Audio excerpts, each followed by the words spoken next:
So you studied voice for years, but your belt still sounds like a startled sheep more than anything else. You've tried all the exercises, you even went to school for it. Me too. I paid around $20,000 to a New York musical theater conservatory, and no one on the faculty taught us how to belt without strain. They just kind of gave us songs and then hope we make them sound good. What's sad is it was a conservatory to train for Broadway. Anyway, I hear this all the time with singers who feel stuck. I'm Tina with over half a decade of vocal coaching and 10 years of performing experience myself. And today I'm giving you 5 real tips to help you belt the right way. No shouting, no guessing, just technique that works. And yes, I'll show you exactly what that sounds like. Tip number 1, loudness. Control it. Okay, let's clear this up. Belting is not yelling louder. It is a voice quality, not a volume contest. It's that intense, emotional, brassy sound that we associate with powerful moments in a musical theater song. But it should never feel like you're screaming. Now, if you've been told to project or push your voice to be heard, that might be part of the problem. Belting gets loud because of the way your vocal folds are working. You're singing with thicker folds with longer closed phases of phonation, not because you're forcing the sound. Here's what I want you to try instead. When you go for a belt, keep your effort level at a 3 or a 4 out of 10. And that's it. You can still sell the intensity with your face, with your expression, and your intention to make it look like you're giving everything into this moment. But vocally, you are staying grounded and efficient. A good belt should have flow and balance. If it feels stuck or pressed or push, then it's too much. And a bonus tip, if you learn how to mix your voice, specifically learn how to mix in each mechanism, then you will be able to belt higher notes without straining, and it still sounds powerful. By controlling your volume, that is essentially how you turn your voice more into a mix. I toast to resurrection, let the jazz keep moving the line.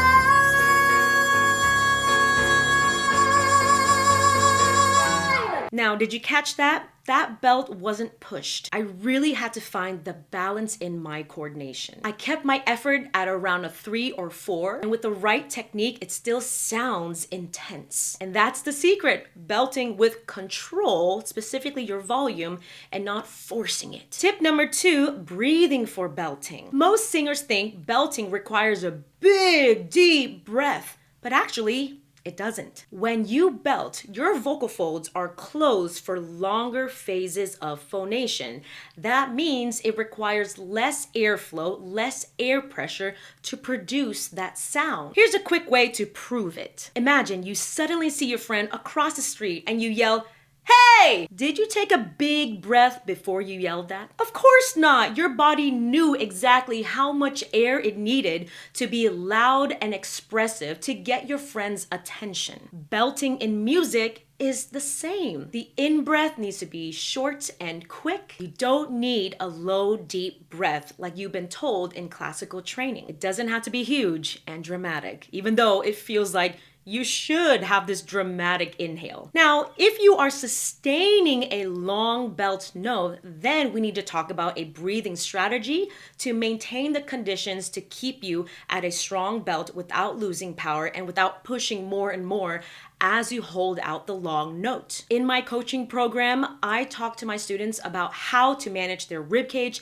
and their abs to sustain longer belts. But this is for the singers who have already understood how to develop the belting setup and are more on the advanced side, because we can't have you thinking about all these moving parts, and then on top of that, now you got to worry about your ribcage and your abs moving in certain ways to sustain a belt. So before I can teach you how to sustain a long belt, you need to learn how to even produce the belt voice quality in the first place in a safe way, and that's what I'm showing you here today. Tip number 3, shape your sound. Go wide, but not overly spread. Here's a game changer. Your vowel shaping and your resonance tuning are what help you belt higher notes without strain. When you're singing higher, you don't have to go wider or spread too much to the side like this.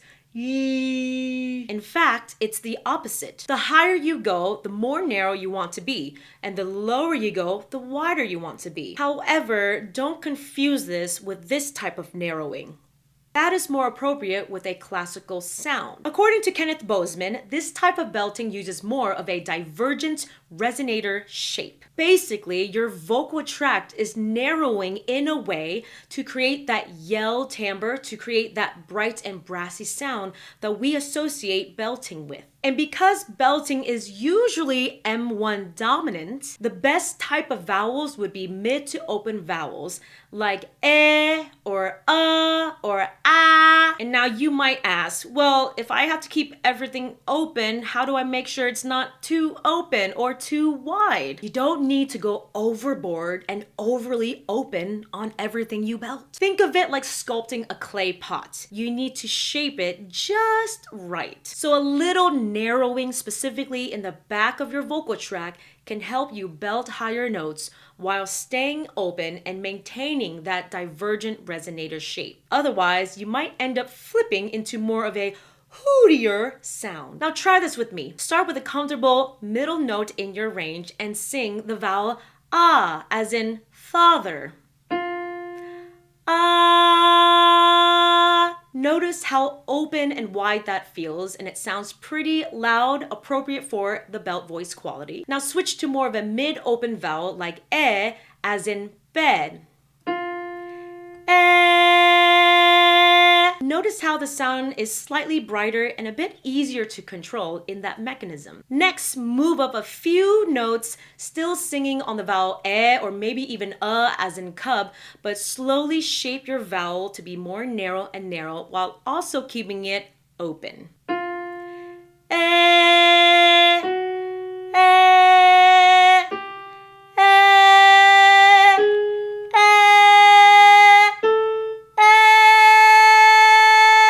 Imagine you are gently shaping your clay pot, not opening the mouth too wide. This simple shift in your vowel shaping and resonance tuning can help you belt high notes with less strain and have more balance in your voice. Tip number 4, don't attack too hard. One of my students the other day told me that when she belted a high E flat 5, it felt so effortless, and she thought that belting is supposed to be this hard, intense feeling that you're supposed to have when you go to belt. She thought that belting had to be rough and hard on the vocal folds to emulate hard and rough emotions. But it doesn't, and it starts with your onset. And that's actually the key to keeping your voice healthy as you belt. A lot of beginner singers think they need to slam their vocal cords together to create that powerful belt sound. But here's the truth.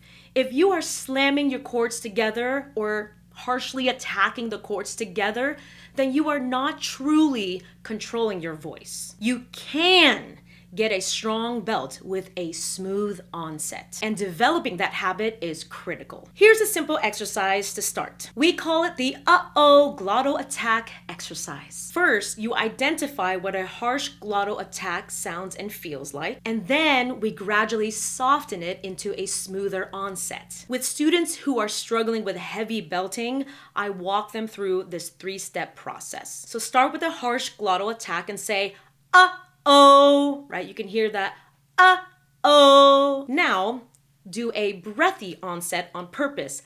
Ha ho, ha ho. Now, do a smooth onset, but maintain the same intensity as when you did it with the harsh glottal attack.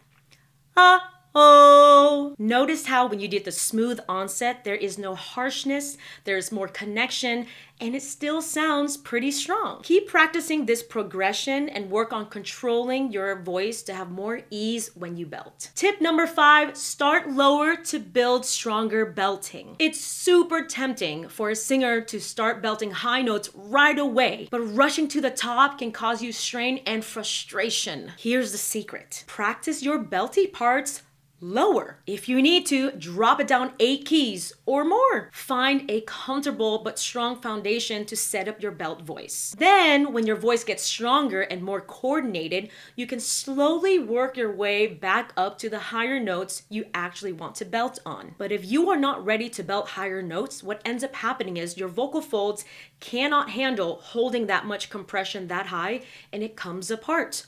Or you overly compress, which causes more strain and more frustration. But understand this, starting lower is not a shortcut. It is setting your voice up for long-term success and vocal health. If you want me to show you how to start lower and go as high as an F5 in a belt, here's a video that you can watch. Keep practicing, and I'll see you in the next video.